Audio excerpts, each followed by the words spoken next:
మహబూబ్నగర్ జిల్లా కేంద్రంలో ఉన్నటువంటి వీరన్నపేట ప్రాంతంలో చిరుత సంచారం తీవ్ర కలకలం రేపుతూ ఉంది.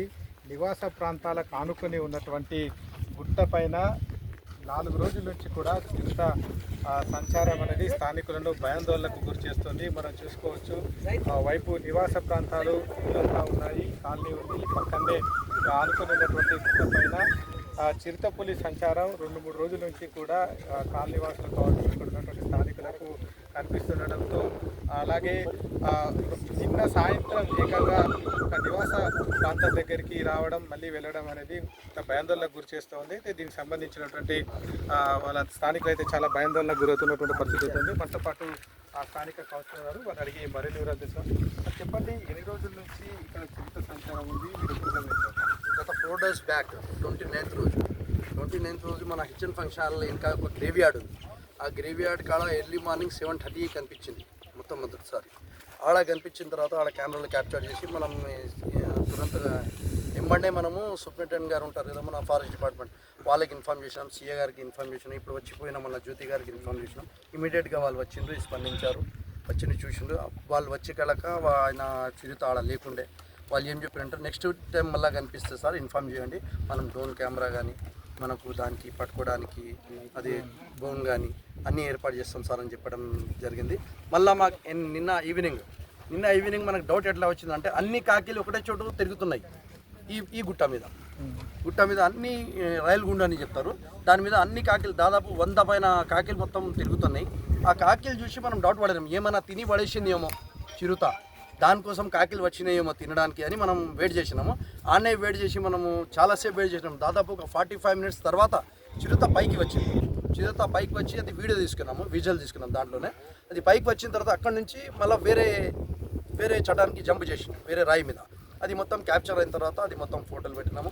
అన్నీ పెట్టినాక నిన్న ఈవినింగ్ కూడా విజిట్ చేసిన వాళ్ళు విజిట్ చేసినాం. మళ్ళీ ఇవాళ మార్నింగ్ 7:30కి నేను మా ఎస్ఐ జ్యోతి గారు ఇంకా వాళ్ళతో పాటు ఫారెస్ట్ సిబ్బంది అందరం వచ్చి మార్నింగ్ వాక్ చేసినాం పైన అడవిలో.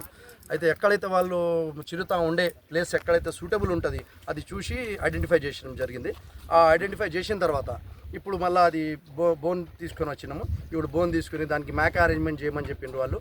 నేను నా తరఫుకి ఒక మేక అరేంజ్మెంట్ చేసినాము, దానికి ఆహారం కోసము అది పెట్టినాం. బోన్ కూడా పెట్టడం జరిగింది. మాతో పాటు మా కాలనీ నివాసి గారు అందరూ నాకు సపోర్ట్ చేసిండ్రు. మా హయాత్ గారు కానీ, మా ఫరీద్ కానీ, మా అజ్జు కానీ, అందరూ సమద్ కానీ, మన షేర్ కానీ, మన అహ్మద్ కానీ, అందరు మన అసద్ భాయ్ అందరు సపోర్ట్ చేసిండ్రు మాకు. అందరితో పాటు అందరు కలిసి ఇక్కడ బోన్ పెట్టడం జరిగింది. దయచేసి నేను ఒకటే కోరుతున్నా, మా వార్డు వాళ్ళకు, మా ఊరు వాళ్ళకు, మా వీరన్నపేట వాళ్ళకు, జనాలకు అందరూ వాళ్ళు ఆ పిల్లలకు ఈవినింగ్ టైంలో బయట పంపించకండి, జర జాగ్రత్తలు తీసుకోండి. ఎందుకంటే ఇది రెసిడెన్షియల్ ఏరియా కాబట్టి చాలా ప్రాబ్లం అవుతుంది. ఒకవేళ కిందికి దిగితే చాలా ఇబ్బందికరమైన విషయం అయిపోతుంది. దయచేసి అందరూ జాగ్రత్తగా తీసుకోవాలి. ఇంకోటి ఫారెస్ట్ డిపార్ట్మెంట్తో మళ్ళీ ఒకసారి రిక్వెస్ట్ మనవి చేస్తున్నా అండి, చాలా ఎంత టైం పడినా సరే మనం ఈ ప్లేస్ కాకుండా వేరే ప్లేస్ అయినా సరే మనం అది పెట్టి దానికి ఎలాగో పట్టాలని నేను ఒక రిక్వెస్ట్ చేస్తున్నాను. Okay, thank you. 4 రోజుల నుంచి గమనిస్తున్నాం, చూసినాం, కనిపించింది. ఇంటి దగ్గరనే వచ్చిండే ఫస్ట్ టైం. సెకండ్ టైం జర లాంగ్లో ఎత్తు ఉంది రాయి, ఆ రాయి మీద ఎక్కింది. అది చూసి 6 గంటలకు సాయంత్రం 6 గంటలకు కనిపించినాక వీడియో తీసినాం. ఫారెస్ట్ వాళ్ళకు ఇన్ఫర్మేషన్ వాళ్ళు వచ్చి బోన్ ఏర్పాటు చేసి దానికి మేకప్ పెట్టి సెట్ చేసాం. మొత్తంగా చూసుకుంటే మాత్రం గడిచిన 4 రోజుల నుంచి కూడా ఈ ప్రాంతంలో చిరుత సంచారం అనేది తీవ్ర భయాందోళనకు గురి చేస్తున్నటువంటి అంశాన్ని అయితే చెప్తూ ఉన్నారు. ముఖ్యంగా నివాస ప్రాంతాలకు ఆనుకొని ఉండడంతో చిన్నపిల్లలు కావచ్చు, వృద్ధులు, మిగతా వారంతా కూడా ఈవినింగ్ కావచ్చు, పొద్దున్న బయటకు వచ్చేటువంటి క్రమంలో చిరుతపులి దాడి చేస్తే మాత్రం చాలా తీవ్రమైనటువంటి పరిస్థితులు ఉంటాయన్నటువంటి భయాందోళన అయితే ఉన్నారు. ఫారెస్ట్ అధికారులు సరిగ్గా స్పందించి వెంటనే ఇప్పటికే బోన్ కూడా ఏర్పాటు చేశారని చెప్తున్నారు. అయితే దీనికి సంబంధించి ఇక్కడ కాకపోయినా ఇంకా ఎన్ని చోట్ల సంచరించినప్పటికీ కూడా వీలైనంత త్వరగా ఈ చిరుతను పట్టుకునేందుకు అయితే చర్యలు తీసుకోవాలని స్థానికులు అయితే డిమాండ్ చేస్తూ ఉన్నారు. Camera person Ajith, Sivakumar, TV9, Veerannapeta Gutta నుంచి.